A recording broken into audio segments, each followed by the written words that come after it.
Now what we'll be doing is we'll be using Bootstrap to build out a more formal page. We're also going to be adding some new components into this page and learning how to use those as well. I will be breaking this project into several different sections since it is going to be a little bit more involved. To start off with, I've set up a basic HTML page. It is worth noticing that I am linking out to Font Awesome because I'm going to be taking advantage of some of the Font Awesome icons. I'm also linking out to Bootstrap, of course, and I have my own custom CSS file, which currently is blank, but we're going to use this to augment some of the Bootstrap styles. In addition, down at the bottom, I have a link to the Bootstrap script. We'll begin by creating our HTML for this project. So inside of my body, I'm going to begin by creating my header.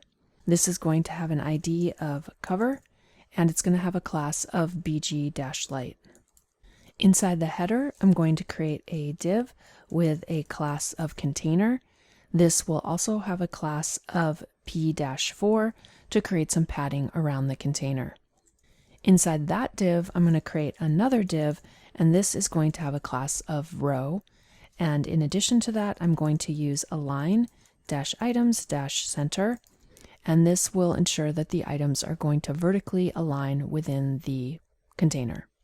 Next, what we'll do is we'll create an article, and for my article, I'm going to use call-lg-6. This is going to ensure that the article is going to take up half of the available space at the large size. Anything below the large size will take up the full amount of space. Inside the article, we're going to create an h1, and for this h1, I'm going to use a class of display-4. After that, we'll just have a h2, and finally, I'm going to have a paragraph with a class of lead, and for now, we'll just populate this with some lorem ipsum text. After my paragraph, I'm going to create a new paragraph, and this will contain 2 links. And both of these links are going to have classes of btn.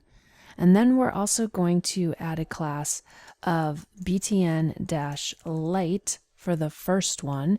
And then the second one is going to use btn-outline-light.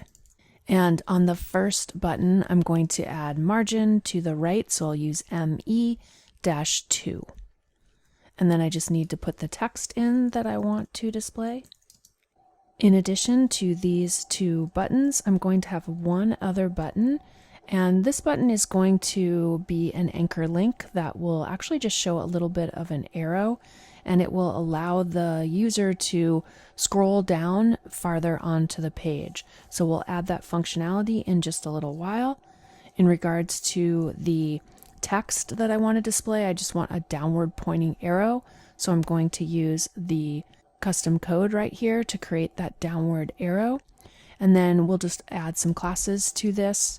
We'll use a class of btn-outline-light, and we're also going to add a btn-sm, which is going to make a smaller button in this case.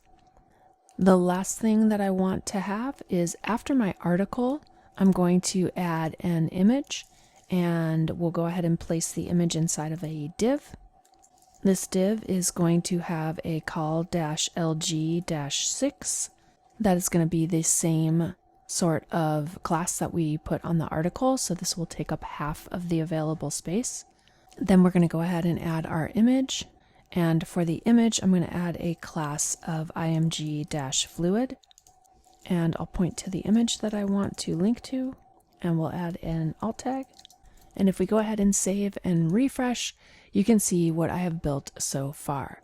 So at the larger screen size, you can see how these items are going to sit side by side, and then when my screen is smaller, they're going to stack on top of each other. Now, I do want to change the order of these items. When my screen is small, I want the turtle on the top, so I can easily do that by changing the order. So I'm going to come down to this div that holds the image. I'll add a class of order-1, and then what I'm going to do is I'm going to come up to my article, and we're going to add a class of order-2. If we save now and we refresh, you're going to see that these items have been flip-flopped. And this is how I want it to look at the small screen. But when my screen is larger, I actually want the text on the left and the image on the right. So to make that happen, what I'm going to do is I'm going to come back down to the div that holds the image, and we're going to add a order-lg-2, making this the second element. And now if I refresh, you can see how the order has switched. So we see the text first and then the image, but at the small screen, the image is going to display first and then the text. Now you will notice that my buttons do not show up unless I hover over them, and that is because the color of the buttons is similar to the background.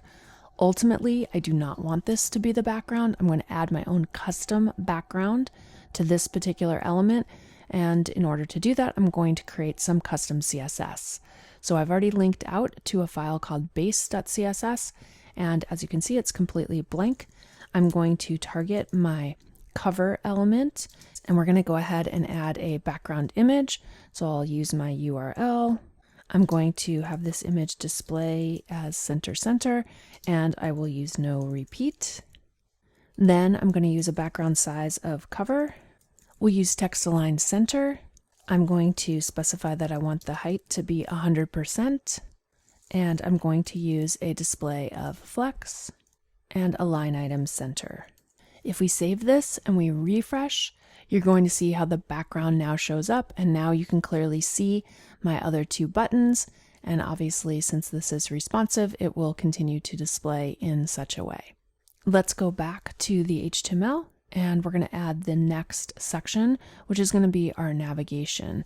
So I'll just make a little comment right here that specifies that this is my navigation. I'll start off by making a nav element. I'm going to give this an ID of nav main. In addition, I'm going to add several classes. We're going to need the navbar class. I'm going to use navbar-dark, which is going to ensure that the text is going to be light. We're going to use bg-dark, which is going to change the background color to be a dark gray. I'm going to add a shadow, so I'm just going to use the shadow class to add a little bit of a drop shadow down on the bottom. We'll use navbar-expand-md, which will control when the navbar is going to switch from the hamburger icon to a full menu. And we are going to make this navigation bar sticky. So I'm going to use sticky-top to make it stick to the top. You won't actually see this until we add some additional content, but when we scroll, the nav bar will kind of stick to the top. And then finally, I'm just going to add a little bit of padding. I'm going to use PS-2 and PE-2. This will add padding to the right and the left. So we'll go ahead and expand that out. And then inside the nav, I'll add a div, and this will have a class of container-fluid. Inside the div, I'm going to start off by making my brand element. Inside here, we're going to create a link, and this link needs to have quite a few classes on it. We're going to use navbar-brand. Then we're going to go ahead and use a text-info. This class is going to actually set the color of our icon. This will make it a teal color, the info color that comes with Bootstrap. And then I'm going to use a class of FAS, which stands for Font Awesome. And then I will use FA-fish, which is going to generate the icon. So if we save this now and we refresh, you're going to see a little fish that's going to show up in our nav bar. So the FAS and FA-fish are what are actually generating this particular element, and the navbar brand and the text info are setting the color and the position of the element. After we have our brand item, we're going to go ahead and we're going to make a button. Our button is going to have a class of navbar-toggler. This is going to create our hamburger icon. And in addition to this, I'm going to set the type to button, and we'll also use the attribute of data-bs-toggle. I'm going to set that equal to collapse.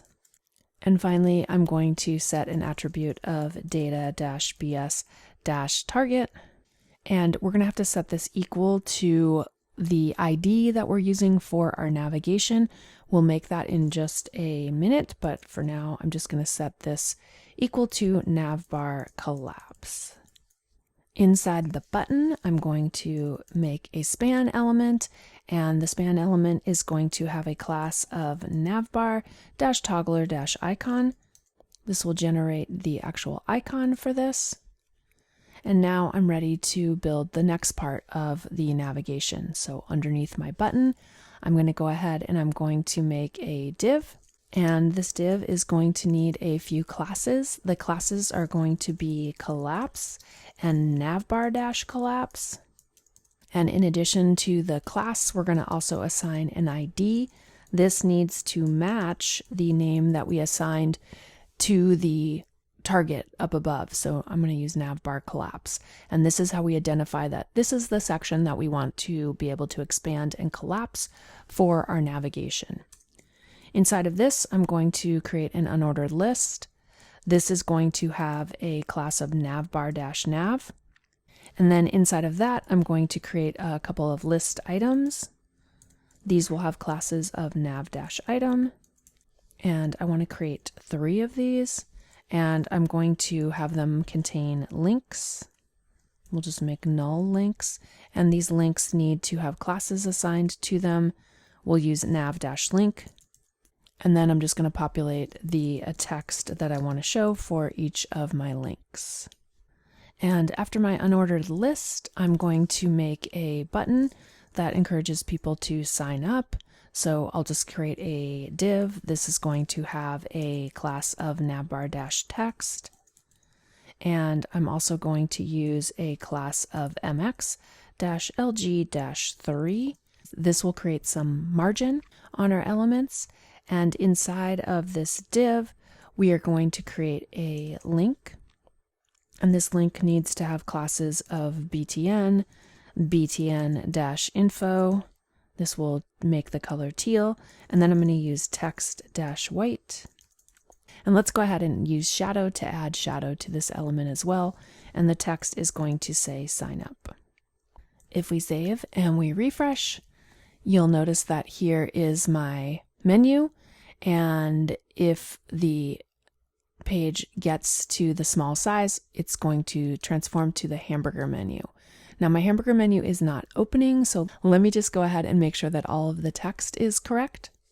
And what I'm missing right here is I did not use a hash. This target needs to match the ID, so I need to have the hash there. If we save now and we refresh, when I click the hamburger item, you can see that our menu items are going to show up. So this is working pretty well. I do need to make a few changes. I don't want the links and the button to be right next to the logo. So what we're going to do is we're going to push that over by coming into the UL item, and we're going to add a ms-auto that is going to go ahead and create margin on the left and push this over to the right, which is what I want. And then finally, we'll go into our CSS and just increase the font size for our Font Awesome item. So I'm going to come in here and we'll just use a class of .fos, and I'm just going to set the font size to 3ms. So if we save that now and we refresh, you can see that this top section of our page has now been built out.